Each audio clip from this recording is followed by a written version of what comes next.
Problem number 18.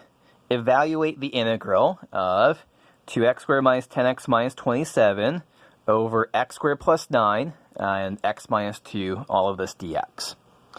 So this looks like this is going to be partial fractions. You know, we've got a rational function here, so we should definitely think about partial fractions. So 2x squared minus 10x minus 27, we need to come up with the correct pattern that we need here. X squared plus 9 times x minus 2.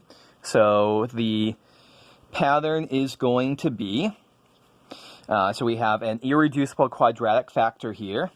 So that needs an ax plus b over that. Not just a constant over x squared plus 9, but ax plus b over x squared plus 9. And then c over x minus 2. Okay, so now let's clear denominators. Multiply both sides by x squared plus 9 and x minus 2.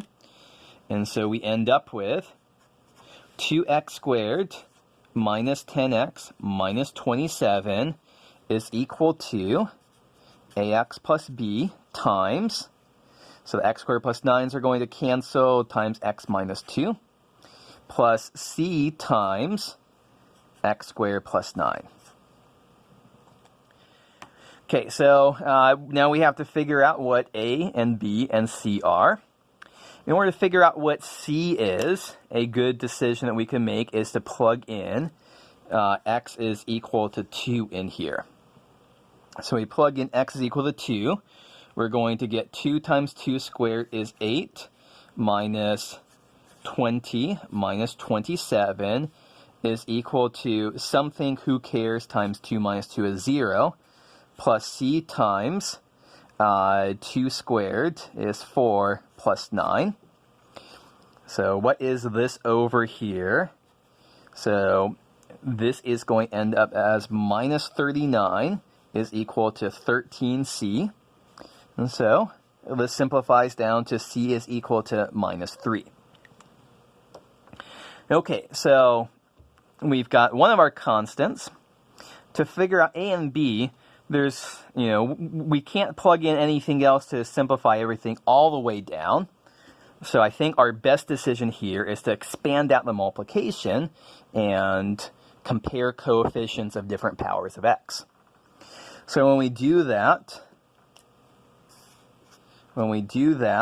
we get 2x squared minus 10x minus 27 is equal to, expanding this out, gives us ax squared, and then plus bx minus 2ax minus 2b, and then plus cx squared plus 9c.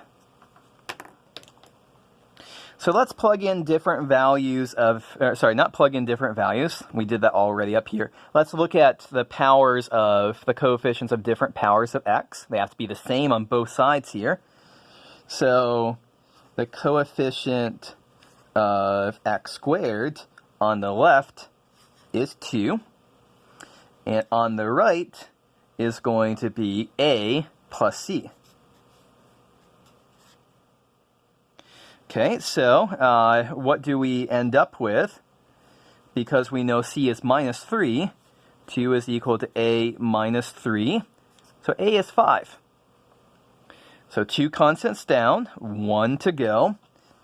Let's look at the coefficient of x to the 0, the constant term. On the left, that's minus 27. And on the right, that's minus 2b plus 9c. But 9c is 9 times minus 3 is minus 27. So it's minus 2b minus 27. If we cancel out the minus 27s from both sides, we just end up with minus 2b is equal to 0. So b is equal to 0. So we have found all 3 constants here. C is minus 3, a is 5, b is 0. And so what do we end up with? We end up with the integral of, this will end up being So ax is 5x plus b is 0 divided by x squared plus 9. All of this minus 3 divided by x minus 2 dx. Okay, so let's do this integration here for this first term. For this first term here, we want to substitute in u is equal to x squared plus 9. Du is equal to 1/2 x dx. Oh, sorry. 2x dx. We'll divide by 2. I was jumping the gun there. Du divided by 2 is x dx.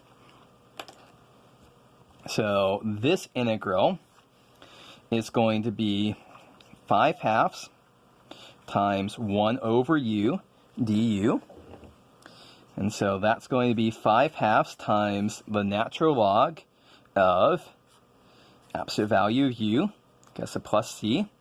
This term, the integral of minus 3 over x minus 2 dx. This is just going to be minus 3 times natural log, absolute value x minus 2 plus c. So combining these two answers, we have 5/2 natural log. We need to go back and put in x squared plus 9. X squared plus 9 is never negative, so I'll just leave it as parentheses there. Minus 3 natural log, absolute value x minus 2 plus c. So that's a pretty straightforward, typical partial fractions problem with the irreducible quadratic factor there. So we can't factor x squared plus 9, so we have to resort to doing this. One other thing that didn't occur in this problem, but you need to be familiar with, is what happens if you are integrating, if there was a constant here.